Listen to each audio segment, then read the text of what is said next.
Welcome to A Husband's Heart. I can't wait till I get you on for good looking. Hey, you and I so hot, just like an oven. And I just had to touch it. It's so fine.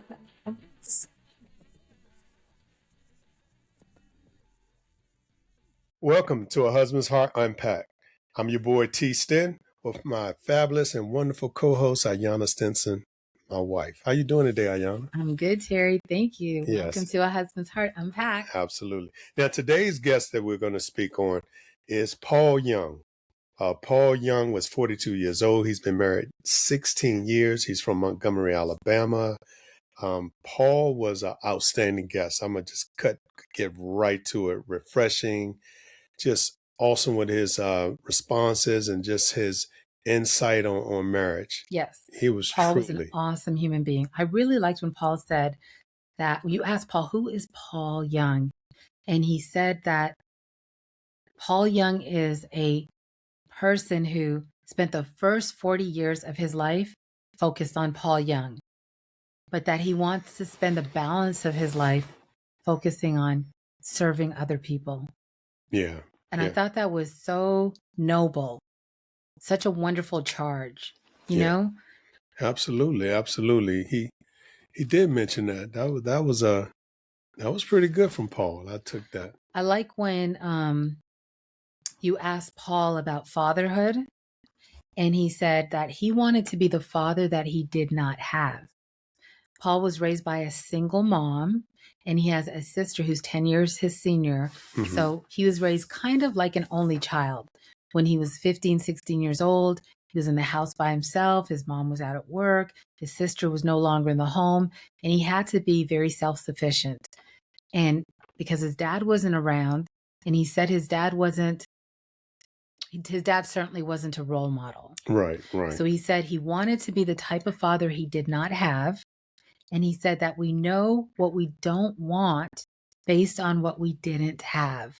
Yeah. So he didn't want what he didn't have. He didn't want his kids to have that same type of experience that he didn't have. He wanted to bless them with a more fruitful experience. Yeah, absolutely. I mean, he wanted that connection that he didn't have with his father. Mm-hmm. And even, I mean, just even in my life and just traditionally or culturally, the men back in my day or even before my day, we didn't verbalize our feelings Mm-hmm. or even the term love. Mm-hmm. And I remember that, not hearing that from my father. And I took that. I was like, hey, you know what? I want to hear it. I feel, or at least I felt that he loved me, or I knew that inside, but Mm-hmm.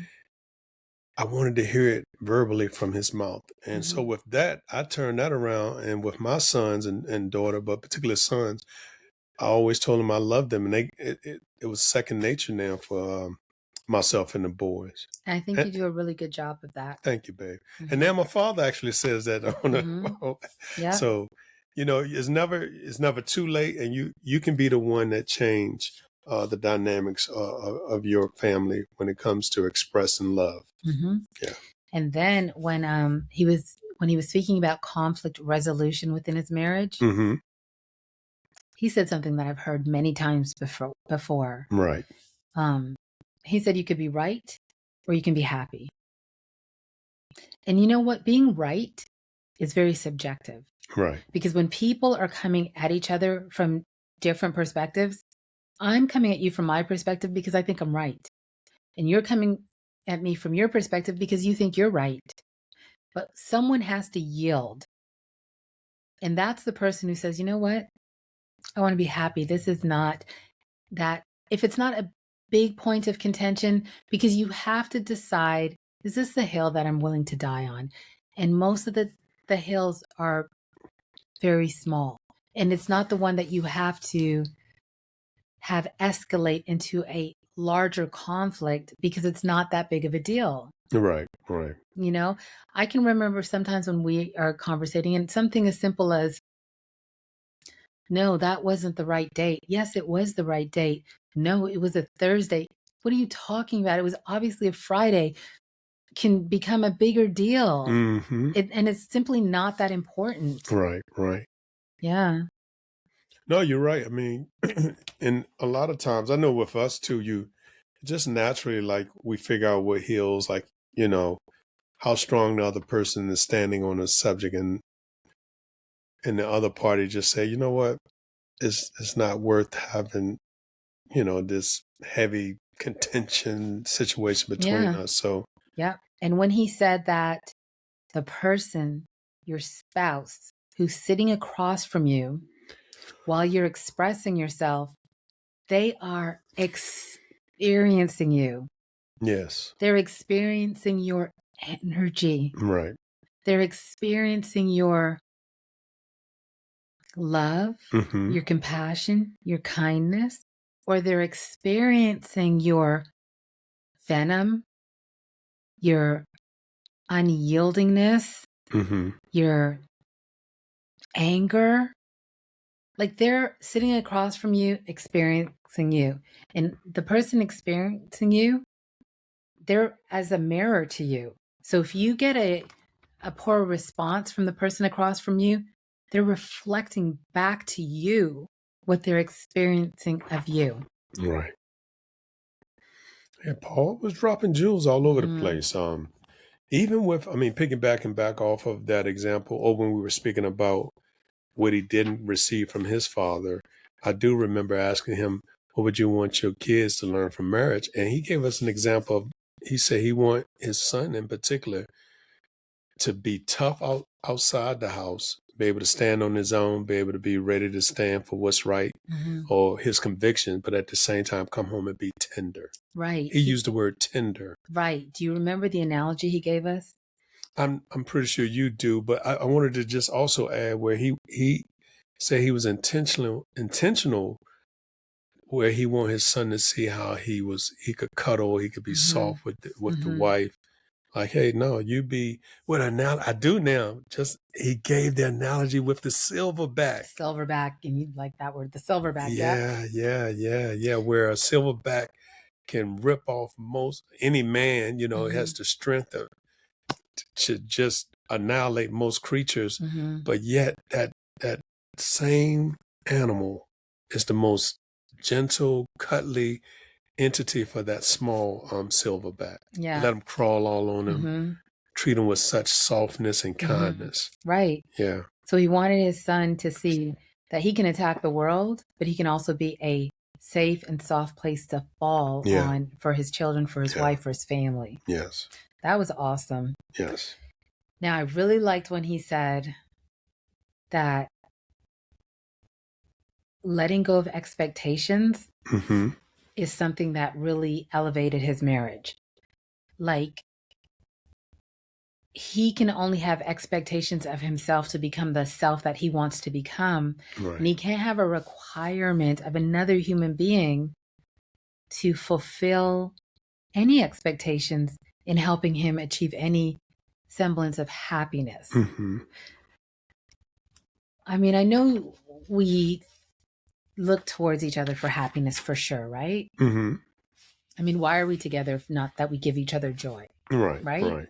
So that's good that we expect that we can lean on our partner for joy, but to require that they provide us with our joy Mm-hmm. is different than expecting that we can lean on them to help create some of our happy times. Yeah.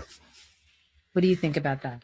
You know, I think you should be able to lean on it for happier times, but I think most healthy relationships, I can, especially for you and I, you came with a certain amount of confidence, joy, happiness. Mm-hmm. That's what I would, if I shouldn't say require, but Mm-hmm. the things that I look for in a woman was a certain amount of confidence, independence, Mm-hmm. able to self-sustain, and you walk with a certain presence Mm-hmm. of just joy and happiness Mm-hmm. already. And I just want to become a part of that and bring my joy and happiness. Mm-hmm. And I think a lot, you know, me interviewing quite a few guests, I would say majority of them kind of went at that angle Mm-hmm. where because you're thinking about if I have to provide happiness or joy to this individual, then something in that component of that individual, that's a lot to Might be ask for. broken. Yeah. Yeah, that's a lot to take on right away because most times you need someone to compliment and add to, right? Right. So, but I think a lot of us men, when we said we're not responsible for her happiness, is because your wife normally comes with a level of happiness and joy. So we're looking at it from that part, like, we have to tap into a happiness cell. And that's a lot to ask for another person to basically almost put a new cell of happiness in their DNA. Yeah, for sure. So. But then there are so many struggles with like mental health, depression. So I imagine that marriages where one of the parties might be struggling with their mental health and struggling with depression, that might create some challenging times in their marriage. Yeah. I didn't think of it that way, babe. And you're right, because things do happen in life. You could start off with a nice core of joy and happiness, but what if something happened, far as trauma-wise in your life, whether it's substance abuse or some tragic happened and you break down emotion, you're not the same person that person met. And that's why I think like leaning on each other for happiness and joy and, bringing us out of like despondent situations is not too much to ask of your partner, but expecting them to provide you with joy is too much to ask. Yeah. And we as individuals have to make a conscious choice to be as healthy as we can. Right.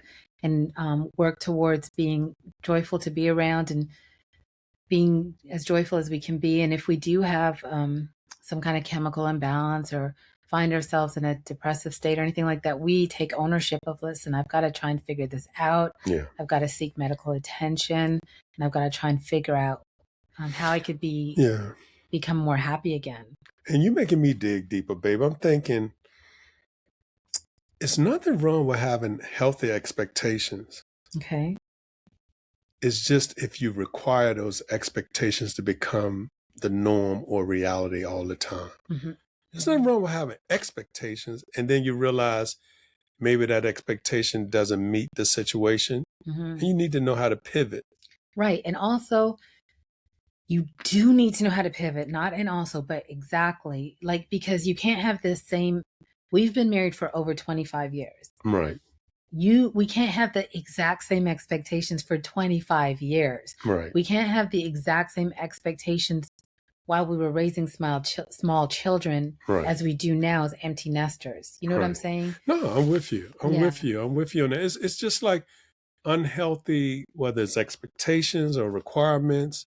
Like now because when you're unhealthy in your reasoning and rational thinking, it's selfish of that person to put that on another person. Just think like, well, my mom and dad did it this way.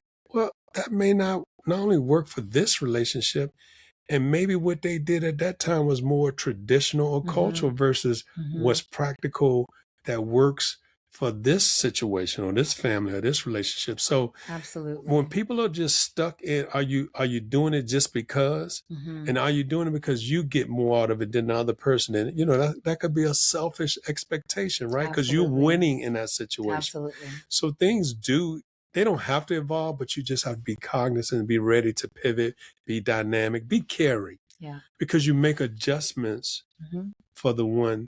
I don't want to do everything my dad did that may not have been healthy.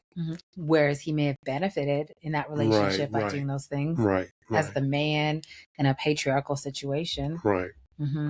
So, yeah, man, it's just wonderful to hear. And back to Paul. Paul seems to have that. He's not stuck on it has to be this way or that way. And I asked him about, where he is in his life, far as he seemed to be joyful. And the journey that him and his wife took is kind of like, hey, we learn as we go, but at the same time, we were respectful and caring, and we were friends.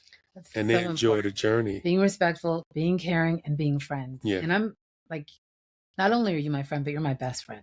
Like, you're my absolutely hands down above everybody best friend. Like, I'm just so happy that we're friends. Yeah. And that's so important to me too, babe. I mean, even when we have disagreements, I eternalize, or I go to my, say, yo, this is my friend. Mm-hmm. And you know, that's so important to me. Like, I mean, you're my wife, and then we have beautiful kids, but I would hate to lose my friend, you know? Yeah, of course. Okay, so on one final note, and then we can wrap this up, because I know I want to get them to watch the podcast with Paul, so I don't want to give them everything. But one final thing he said that in his marriage, it's 51%, 49%, which means that he said that in his marriage. And I also feel like there's nothing wrong with this in his marriage because it's working for them. Right. And they've agreed that this is their marriage. So it's 51%. So he gets the final decision all the time. And he said, that means that if things, and he's very fair. He's not like heavy-handed, like I get the final decision. But if they're at an impasse, he's going to have the final decision. And that's how they worked it out in their relationship. Right. So if everything pans out, works out, super successful, everything's amazing, he'll say, yep, I take responsibility for that. Like, but if everything falls apart, it didn't work out the way they had wanted it to, things go left, he takes 100% responsibility for that as well. Right. And I thought that was a pretty, it's pretty awesome to have someone in the house who's the champion, the leader, who also bears the burden. Right. And happily accepts that responsibility. Yeah. He did express that. And I don't think he meant all the time, but I guess on big monumental issues, or on, you know, when he meant 51%, like, hey, like you said, if they come to an impasse or if it's something major, he'll go ahead and take that responsibility. Like a lot of household, you know, with men. So that's not unheard of. No. You know, I've heard that many times. So. But I just really liked how he really stressed, like, if things go left, that's on me. Yeah, because he gave a little example too one time. I think he went back to ask his wife something. She said, no, you got 51%. But she did it in a way to, and then came back and made a comment like, I trust your judgment. I think you're so smart. Right. You've got our family's best interest at heart. Exactly. Whatever decision you make, I stand by. You support our family, I support you. And it was very edifying listening to him speak so proudly of how proudly his wife spoke into his life. Exactly. And reinforced that no matter what happened, I still got your back and I love you. Man, and I felt that too. I was like, wow, that'll make a man like jump through walls, because now he know, it just gives him that extra boost of I can go forward with this decision, knowing that even if everything doesn't work out, she's still with him and she still loves him and support him. Yeah. So man, that's awesome. But listen, tune in for that whole episode with Paul. Definitely. I mean, he had many other jewels to drop, and like I said, I appreciated it. I got a lot out of it. I'm gonna go back and actually watch it myself. So Paul, thank you so much for being a guest with me today or early on. This is your boy T Stin. And remember, talk to him. I'll listen. See you guys on the next Husband's Heart Unpacked. Take care. Bye-bye.